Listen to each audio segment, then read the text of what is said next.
Hello everyone. So today I'm going to talk about why 90% of the students fail in CS executive exam. Yes, that's true. The ratios gets reversed. The people who are doing CSEET with us, the students who pass is much more than students who do not pass. In fact, almost everyone passes CSEET with us. But CS executive, it exactly gets reversed.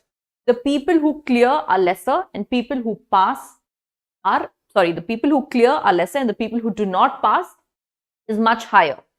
So let us understand என்ன reasons இருக்கு. What are the reasons that 90% of the students are failing CS executive exams? Today we are going to understand all that reasons so that you don't make that same mistakes. Correct? So first reason. What is the first reason that all the students who are doing CS executive undergo this? Especially the people who are coming from CSEET route. Direct entry irukana appo indha madri irukana idana first attempt, first professional exam that you are facing. So you might make mistakes, you might take it casually, you might not take it seriously, you might think it's easier, indha madri irukku. But for the students especially who are coming from CSEET route na prachana enna irukku. Number one problem. Your first issue is always overconfidence.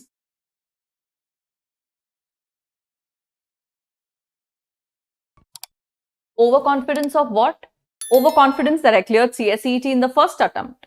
Apro CS executive also pass panikla. It's not like that. CS executive is like, say for example, if CSEET 67 to 68% is all India pass percentage, apro CS executive lena, it is hardly 3 to 10%.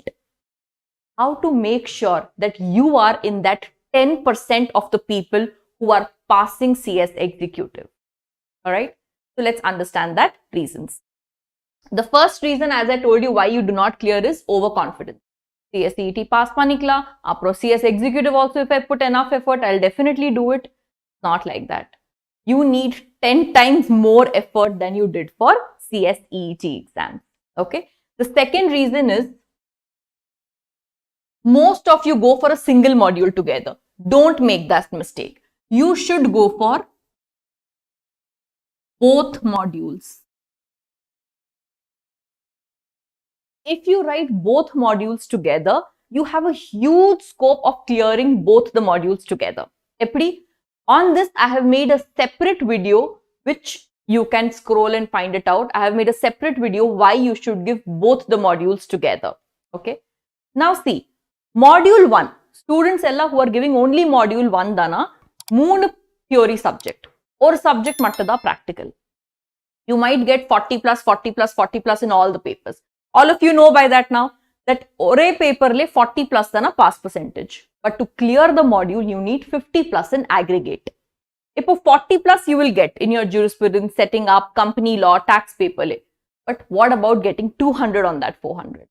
So you have to target for 50 in each paper.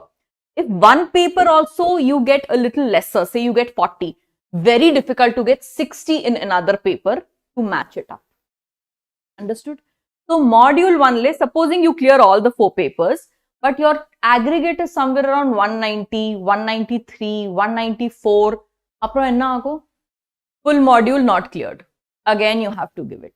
But if you give module 1 and 2 together, module 2, people generally get higher marks. Inna rendu paper MCQ paper. Rendu paper dana theory paper. Right? And even the theory papers, according to me, are a little more easier compared to your module 1 paper. So module 2 le enna agona, if you're giving module 2, most of the students get higher than 200 marks in aggregate. So you give module 1 and 2 together, module 1 le aggregate evado eche 195, module 2 le aggregate evado 210. You clear both the modules. You clear both the modules together. So it makes much better sense to give both the modules together. So for all the students of June 23 who are thinking, or module panikla, rand module pakla, or module June le panikla, apro second module December le panikla. Why? Why do you want to waste 6 months? Do not waste 6 months. Company secretary, a fully qualified fresher company secretary gets a minimum of 50,000 salary per month. 6 months that you're wasting is a 3 lakh rupees cost to you. Why do you want to do that? right? So please make sure you give both the modules together as far as possible. If you're working or if you do not have time at all, take a longer break and still try to give both modules together is my personal opinion to all of you. Okay. Now, what is the third reason? Third reason why 90% students fail CS executive is the initial 45 days is very, very important. The initial, yes. The initial 45 days. This is that time which helps you get into the flow of your studies. I have seen many students, initially they are very casual. Ippidana start aiche, meduva panikla. No, you just hardly have 6 to 8 months. 6 to 8 months time if you're putting for CS executive both the modules. You need minimum of 6 to 8 months, right? If you're putting this much time for both the modules, the first 30 to 45 days is what will make or break your game. In this 45 days, you should not be resting, taking it casually. You should just go with a full bang in this 45 days itself. Start contributing your 8 to 10 hours from now itself. Then only we can make sure that we will survive and be able to complete the syllabus in 6 to 8 months. So initial 45 days is very important. And then what is important? The last 30 days is also very important. If it's initial 45 days, it helps to put the flow. Because if you lose that 45 days time period, you're already lagging behind. Apna pressure build up. Correct? That already this is not done, that is not done, other people have done this, already class has gone ahead. What about the portions which I did not cover up in the initial days? So initial 45 days important irkana. In the Madri, the last 30 days is also very, very important. Because how much ever you studied in the initial days, the last 30 days, if you do not study properly, focus properly, you do not revise properly, you do not give the tests properly, you will not be able to write the exams. Trust me on this. Because most of the papers are theory papers. If you study everything in last 30 days, you don't study, you cannot clear the exam. Last 30 days is also very, very crucial for your exams, right? Now, what about the next point? Most of you will keep learning, keep learning. Yes, I attended all the classes. I learned everything. I was reading everything. That is good enough. But if you are learning without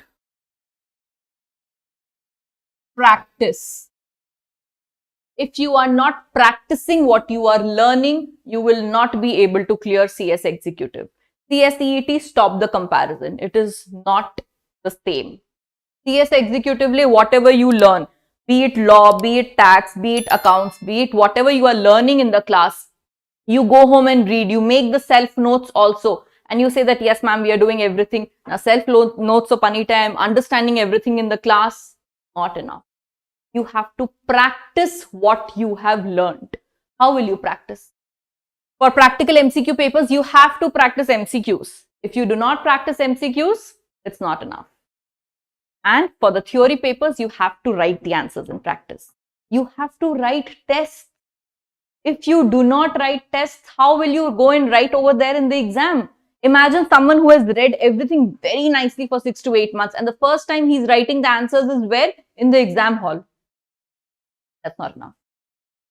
It's sure that you will not be clearing it. So whatever you are learning, make sure that you are practicing it also. Okay.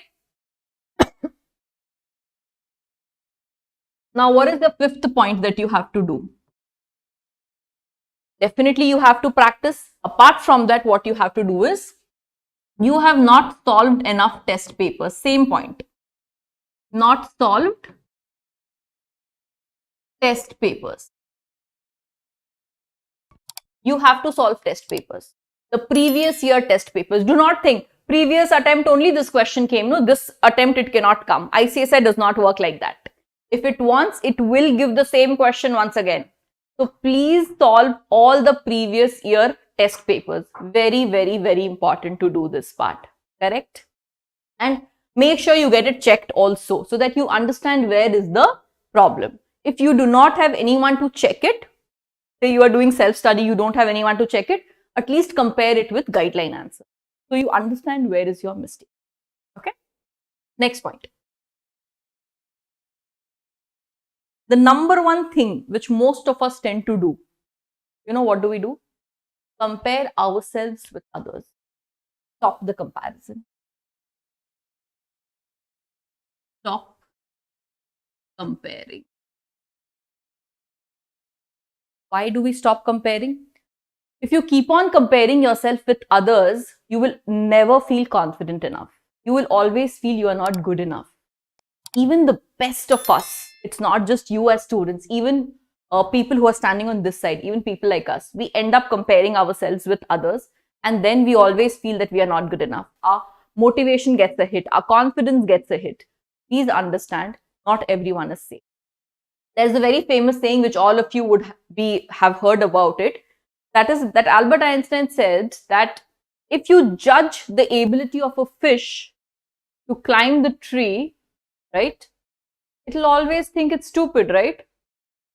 Fish is supposed to be floating in the water, monkey is supposed to be climbing. If you start judging fish's intelligence, how fast it can climb a tree, it will always think that I am stupid only, you know. So all of us are born for certain things. All of us are good with certain things. We can improve on other things. That is true. But stop comparing yourself with others. The other's life is not. If someone tells you, I've finished all these portions, I'm getting much better marks in this. Why CS? I'm doing this course also. I'm doing that course also. Please stop comparing yourself. Understand what is your focus. What is your goal? Your goal is to become a company secretary.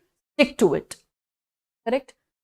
You are good with theory papers, but you need help with writing. Your writing practice is not as enough. Work on your writing practice.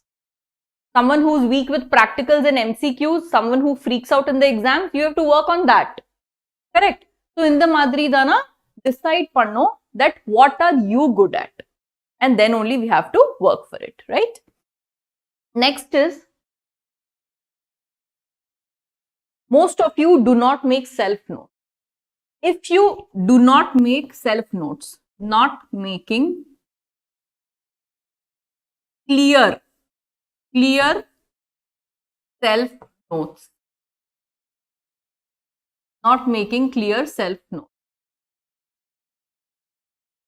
If you do not make clear self-notes, how much ever you have studied, the last day before the exam, you like to read your own handwriting. You feel the most comfortable when you are reading your own handwriting. 400-page book. You're supposing your coaching institute or some friend, you have taken a Xerox from their notes, or some friend who's a rank holder, you have taken a Xerox from his notes and you're studying it. Any day it is better to make your own notes and study it. You understand your handwriting the best. One day before the exam, that 100-page notes that you have made, it's easy to go through that entire note. It's in your own handwriting. You understand that better. You know that, yes, I have studied it. It boosts your confidence. Correct? So make sure that you make your own handwritten self-note. Do not rely on your other coaching academies printed notes only. Okay? You can use this as a help, but ultimate guide is your own self-handwritten note. Not your friends, not the Xerox that you have. You need to have your own handwritten notes. The notes which you will study one day before the exam.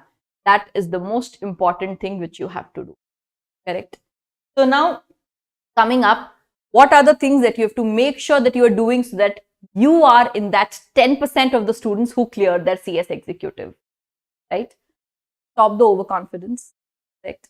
Initial 45 days and the last 30 days, make sure that you are totally motivated, totally into the studies. Make sure that you give both the modules together. Practice what you are learning. Solve enough test papers. Correct? Make your own handwritten notes. Do not compare yourself with others.